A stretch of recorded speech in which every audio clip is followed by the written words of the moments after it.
Hi everyone, this is Anam. Welcome to PhD jobs and admission. आज के इस video में मैंने मोस्ट इम्पॉर्टेंट एमसीक्यूज डिस्कस करे हैं on your research methodology for your upcoming BHU यानी Banaras Hindu university research entrance test 2021 and 2022। So आज के इस वीडियो में मैंने जो रिसर्च मेथोडोलॉजी पर इम्पोर्टेंट एमसीक्यूज आपको डिस्कस करे हैं, ये एकदम सिंपल लैंग्वेज में और as well as Hindi and English दोनों ही लैंग्वेज में मैंने आपको क्लियरली एक्सप्लेन करा है। आप इस वीडियो को एंड तक जरूर देखिएगा, जिससे कि आपके रिसर्च मेथोडोलॉजी से रिलेटेड बेसिक डाउट्स इस वीडियो में क्लियर हो जाएंगे।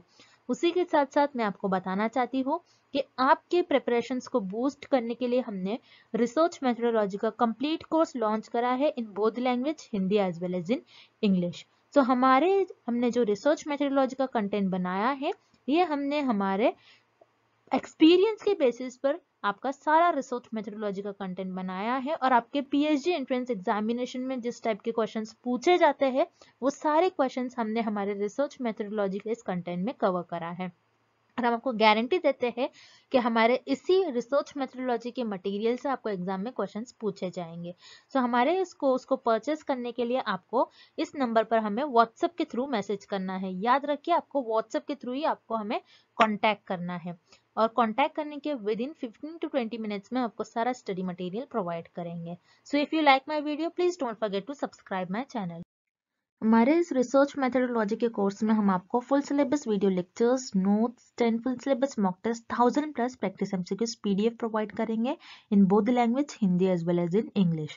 सो हमारा जो ये रिसर्च मेथोडोलॉजी का कंटेंट है, ये हमने हमारे एक्सपीरियंस के बेसिस पर और जो एक्चुअल पीएचडी एंट्रेंस एग्जाम में क्वेश्चंस पूछे जाते हैं, वो सारी चीजें हमारे इस रिसर्च मेथोडोलॉजी के कंटेंट में हमने कवर करे हैं।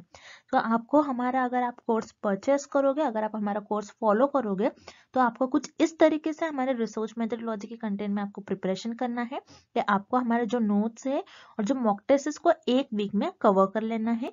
और ये जो 1000 प्लस एमसीक्यूज पीडीएफ है, 1000 प्लस एमसीक्यूज पीडीएफ, ये आप आपके एज अ रिविजन के तौर पर यूज कर सकते हो। आप आपके एग्जाम के एक दिन पहले, और अगर आप आपके एग्जाम के इवन 4 to 5 आवर्स पहले भी इसको एक बार रीड कर कर चले जाओगे, तो आप एग्जाम में इजीली क्वेश्चंस को मार्क कर कर आ जाओगे। तो मैं आपको गारंटी देती हूँ कि हमारे इसी रिसर्च मेथोडोलॉजी के कंटेंट से आपको एग्जाम में क्वेश्चंस पूछे जाएंगे। हमारे जो स्टूडेंट्स हैं, हमारे जो बैच के स्टूडेंट्स हैं, उन कई स्टूडेंट्स का फीडबैक है कि उनको हमारे इस रिसर्च मेथोडोलॉजी के कंटेंट से डायरेक्टली एग्जाम में 10 to 12 क्वेश्चंस पूछे गए थे। सो हमारे इस स्टडी मटेरियल को परचेस करने के लिए आपको इस नंबर पर हमें व्हाट्सएप के थ्रू कॉन्टैक्ट करना है। याद रखिए, आपको व्हाट्सएप के थ्रू ही हमें कॉन्टैक्ट करना है। और आप अगर मैसेज करते हो, मैसेज करने के विद इन 15 to 20 मिनट्स में आपको सारा स्टडी मटेरियल प्रोवाइड कर देंगे। और आप हमारे ऐप को भी डाउनलोड कर सकते हो, जो कि है ग्लोबल ऑनलाइन ऐप। सो इस ऐप पर आपको 1 मंथ की वैलिडिटी मिलेगी, और अगर आप ऐप पर जाते हो तो आपको डायरेक्टली वहां पर सारा कंटेंट इजिली अवेलेबल हो जाएगा। और ऐप को डाउनलोड करने के लिंक मैंने डिस्क्रिप्शन बॉक्स में प्रोवाइड कर रखी है। सो वहां से आप हमारे ऐप को एक्सेस कर सकते हो। And let's begin with the video. प्राथमिक आंकड़े का अर्थ है प्राइमरी डेटा इस प्रश्न में हमें पता लगाना है कि प्राथमिक आंकड़े का अर्थ क्या होता है, मतलब प्राथमिक आंकड़े की बेसिकली परिभाषा क्या होगी। मतलब इस क्वेश्चन में हमें ये फाइंड आउट करना है कि प्राइमरी डेटा का मीनिंग हमें किस ऑप्शन में गिवन है, और प्राइमरी डेटा की डेफिनेशन क्या होगी बेसिकली। सो प्राइमरी डेटा की डेफिनेशन देखने से पहले मैं आपको एक बहुत इंपॉर्टेंट बात बताना चाहती हूँ कि रिसर्च में जब भी आप डेटा कलेक्ट करते हो, और रिसर्च पेपर में आप जो भी डेटा होता है, आप आपके रिसर्च वर्क का जो भी आपका काम होता है, वो आप आपके रिपोर्ट में बताते हो। और आप आपके जो भी रिसर्च का वर्क होता है, उसमें आप 2 तरीके के आपके रिसर्च में डेटा यूज करते हो। रिसर्च में आपको दोनों भी डेटा यूज करना होता है, प्राइमरी डेटा और as well as secondary data. आप ये दोनों भी डेटा यूज करते हो। तो प्राइमरी डेटा क्या होता है, जो रिसर्चर खुद जनरेट करते हैं। और सेकेंडरी डेटा क्या होता है, जो ऑलरेडी पब्लिश डेटा होता है, मतलब ऑलरेडी दूसरे रिसर्चर्स ने, मतलब दूसरे जो शोध करता है, उनके कार्य ऑलरेडी आपको प्रेजेंट मिलेंगे। उनकी जो भी रिसर्च होंगी, उन्होंने जो भी शोध पहले से ही कर रखी होगी, उन पर सारे आपको इंफॉर्मेशन मिल जाएंगी। मतलब ऑलरेडी जो शोध कर चुके हैं रिसर्चर ने, उस पर इंफॉर्मेशन, उसका डेटा, उसे हम कहेंगे secondary data. So primary data वो डेटा होता है जो रिसर्चर खुद जनरेट करते हैं। सेकेंडरी डेटा वो डेटा होता है जो पहले से ही उपलब्ध डेटा होता है, यहाँ पर आप कोई डेटा जनरेट नहीं करते हो।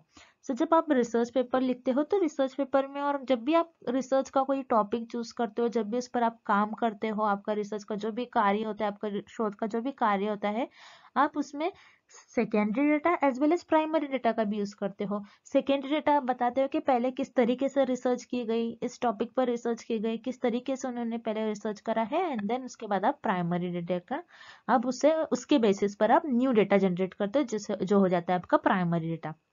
तो इससे हमें पता चलता है कि सेकेंडरी डेटा क्या होता है, जो ऑलरेडी अवेलेबल हो, जो पुराने शोधकर्ताओं ने उस पर कार्य किया होता है। तो उस हमें डिफरेंट डिफरेंट सोर्सेस में, जैसे जर्नल्स, आर्टिकल, पेपर्स में हमें इंफॉर्मेशन मिल जाती है। और प्राइमरी डेटा क्या होता है, मतलब आपका जो प्राथमिक आंकड़े जो होते हैं, उसका अर्थ होता है कि आप जो नया डेटा बनाते हो, आपने जो पहली बार खुद से नया डेटा जनरेट करोगे, नया डेटा, ओरिजिनल डेटा जिसे हम कहेंगे, उसे हम कहते हैं प्राइमरी डेटा और प्राथमिक आंकड़े। सो हमें करेक्ट ऑप्शन सी में गिवन है, आपको विकल्प सी में सही ऑप्शन गिवन है, collected originally for the first time.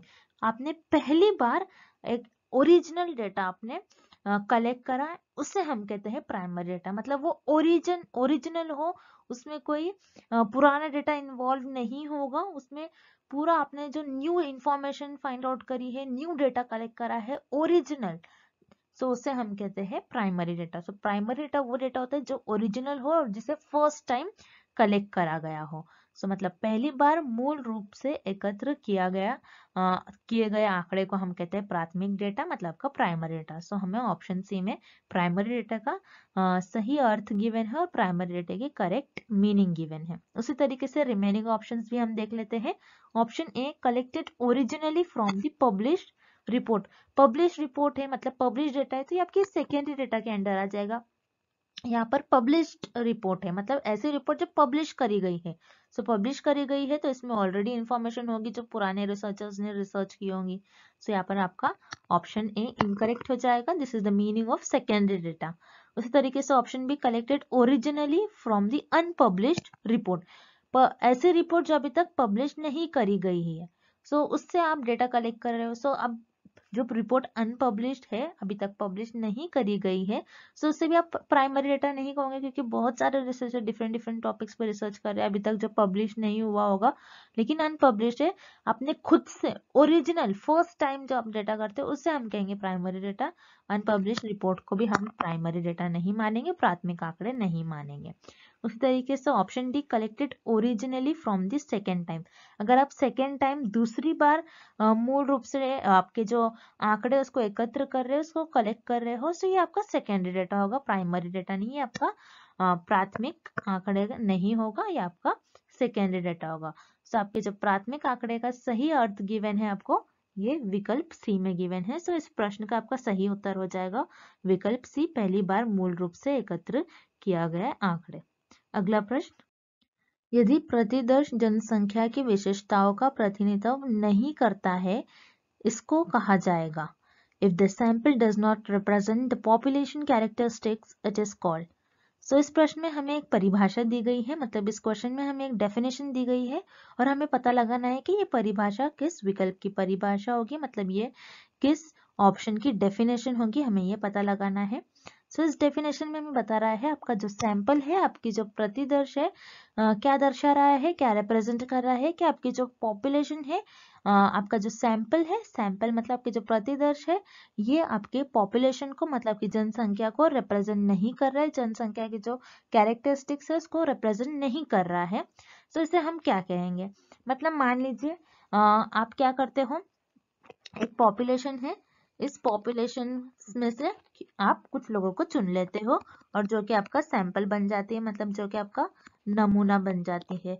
तो पॉपुलेशन बहुत ज्यादा होने के कारण आप क्या करते हो, पूरी पॉपुलेशन पर आपकी शोध परफॉर्म नहीं करते हो, आप पॉपुलेशन में से, मतलब आपकी जो जनसंख्या होती है, जनसंख्या में से कुछ सदस्य को चुन लेते हो जो कि आपका नमूना बन जाती है, सैंपल बन जाती है, और इस पर आप आपकी शोध परफॉर्म करते हो, रिसर्च परफॉर्म करते हो। तो आप क्यों इस तरीके से सैंपल लेते हो, ताकि आपकी जो पॉपुलेशन है, पॉपुलेशन मतलब आपकी जो जनसंख्या है, जनसंख्या के कैरेक्टरिस्टिक्स आपके सैंपल को रिप्रेजेंट करे। तभी तो आपके जो आप सैंपल पर आप रिसर्च परफॉर्म करते हो, आपके नमूनों पर आप जो शोध परफॉर्म करते हो, उससे जो आपको रिजल्ट मिलते हैं, इससे जो आपको नतीजे मिलेंगे, इस रिजल्ट का आप उपयोग ये सारी पूरी पॉपुलेशन पर करते हैं। इससे जो रिजल्ट मिलते हैं आपको सैंपल से, नमूनों से जो आपको रिजल्ट मिलते हैं, वो रिजल्ट आप पूरी पॉपुलेशन पर अप्लाई करते हो। उसका जो भी आपको रिस्पॉन्ड मिलेगा आप पूरी पॉपुलेशन पर अप्लाई करोगे। तो इस तरीके से आप रिसर्च परफॉर्म करते हो। जैसे मान लीजिए कोई ड्रग है, एक दवाई रिसर्चर ने लॉन्च करी, तो पूरी पॉपुलेशन को नहीं दिया जाता है, पहले कुछ लोगों पर टेस्ट करा जाता है। अगर वो सक्सेसफुल साबित होती है तो उसे पूरी पॉपुलेशन पर दिया जाता है। उसी तरीके से अगर आप सैंपल चुन रहे हो, अगर आप आपका प्रतिदर्श चुन रहे हो, अगर आप आपका नमूना चुन रहे हो, तो आपका नमूना ऐसा होना चाहिए कि पूरी पॉपुलेशन को रिप्रेजेंट करे। अगर ये पूरी पॉपुलेशन को, आपका जो नमूना है पूरी पॉपुलेशन को रिप्रेजेंट नहीं करता है, मतलब आपका जो प्रतिदर्श है ये पूरी पॉपुलेशन को रिप्रेजेंट नहीं करता है, तो उस केस में उस प्रतिदर्श को और उस सैंपल को, उस नमूने को हम कहेंगे बायस्ड सैंपल। बायस्ड सैंपल मतलब जिसमें पक्षपात हो। सो यहाँ पर आप क्या कर रहे हो, ऐसा सैंपल चूज कर रहे हो और ऐसा नमूना ले रहे हो जो कि आपकी पॉपुलेशन को रिप्रेजेंट ही नहीं कर रहा है। सो इसके जो रिजल्ट मिलेंगे आपको, इसके रिजल्ट आप पूरी पॉपुलेशन पर अप्लाई नहीं कर सकते, वो रिजल्ट रॉन्ग मिल जाएंगे आपको। तो यहाँ पर आपका झुकाव है, यहाँ पर आप पक्षपात कर रहे हो। सो ये डेफिनेशन आपकी हो जाएगी बायस्ड सैंपल की, जो कि आपकी पॉपुलेशन को रिप्रेजेंट नहीं करता है। सो उसे हम कहते हैं बायस सैंपल। आपने जो सैंपल लिया है वो एक बायस है, मतलब आपने पक्षपात करा है, यहाँ पर आपका झुकाव है। उसी तरीके से जो रिमेनिंग ऑप्शन है, जो बचे हुए विकल्प है, जो गलत ऑप्शन है इस क्वेश्चन के, उन्हें भी हम देख लेते हैं। रैंडम सैंपलिंग, जिसे हम कहते हैं यादृच्छिक सैंपल, मतलब प्रतिदर्श। सो रैंडम सैंपलिंग में क्या होता है, आपके पॉपुलेशन ऐसी होती है, रिसर्चर ऐसी पॉपुलेशन में से ऐसे मेंबर्स को सिलेक्ट करते हैं जो कि पूरी पॉपुलेशन को रिप्रेजेंट करे। उसी तरीके से क्लस्टर में भी यही होता है कि आप जो सैंपल चुनते हो, जो नमूना लेते हो, ये आपकी पूरी जनसंख्या को रिप्रेजेंट करता है। उसी तरीके से स्ट्रेटिफाइड मतलब आपकी समूह प्रतिदर्श और आपकी स्तृत्व प्रतिदर्श, ये तीनों भी सैंपल्स में आप जो भी सैंपल लेते हो, जो भी आप नमूना चूज कर लेते हो, जो भी आपका सैंपल होता है, वो पूरी पॉपुलेशन को रिप्रेजेंट करता है। इसलिए इस क्वेश्चन का सही विकल्प हो जाएगा ऑप्शन बी, जो कि है बायस सैंपल, पक्षपाती प्रतिदर्श। तो इस प्रश्न का आपका सही उत्तर हो जाएगा विकल्प बी। अगला प्रश्न, क्रमवाचक स्केल में किस आधार पर आइटमों को क्रम में निर्धारित किया जाता है? Ordinal scale is called as the items are ranked according to।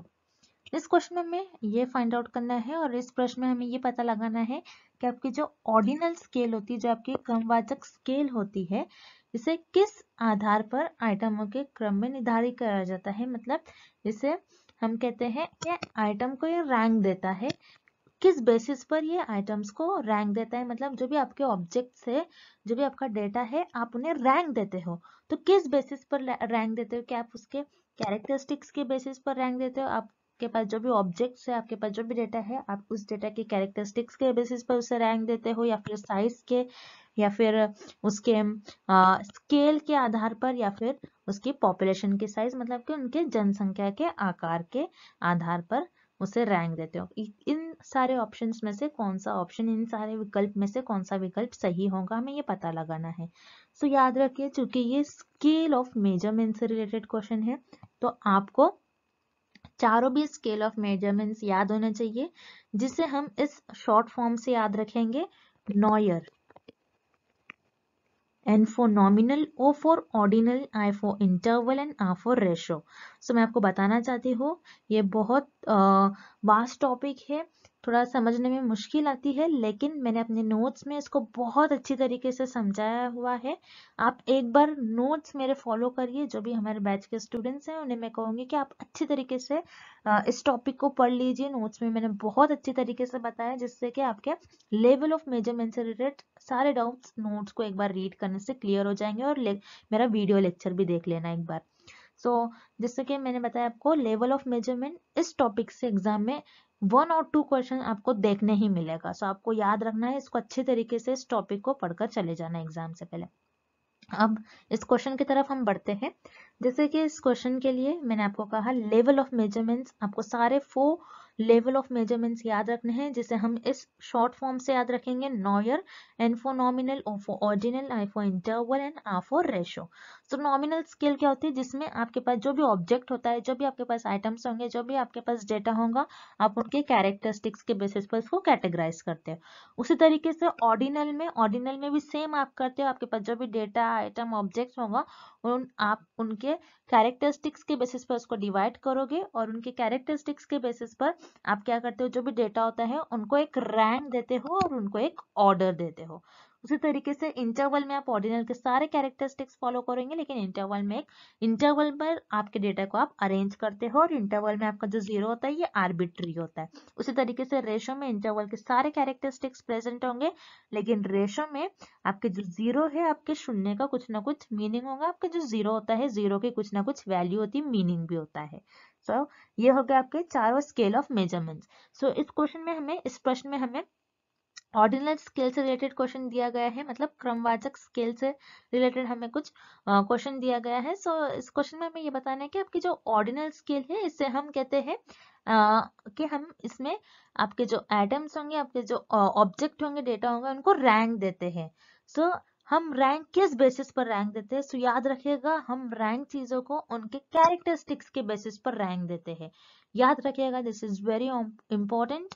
आप जिस भी स्केल में उसको डिवाइड करोगे, नॉमिनल और ऑर्डिनल में खास कर आपके पास जो भी डेटा होता है, आप उनको उनके कैरेक्टरिस्टिक्स के बेसिस पर डिवाइड करते हो। उनके कैरेक्टरिस्टिक्स के बेसिस पर आप आपके डेटा को, आपका जो आइटम्स होंगे, जो भी ऑब्जेक्ट होंगे, उनको रैंक देते हो। सो कैरेक्टरिस्टिक्स के बेसिस पर मतलब उनके अधिक विशिष्टताओं के आधार पर उसे आप रैंक देते हो, उन्हें उनके क्रम को निर्धारित किया जाता है। सो इस क्वेश्चन का और इस प्रश्न का सही विकल्प हो जाएगा आपका विकल्प ए, उनकी अधिक विशेषताओं के आधार पर आप उनको क्रम देते हो, उनको रैंक देते हो।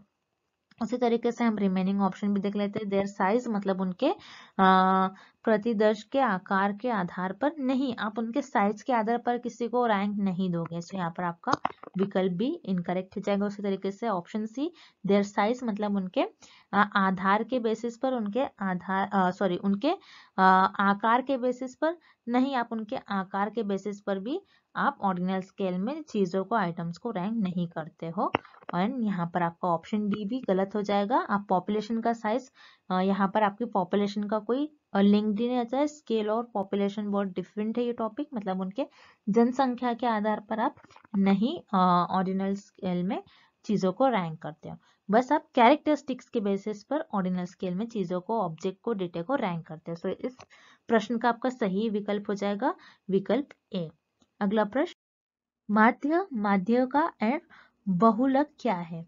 Mean, median and mode uh.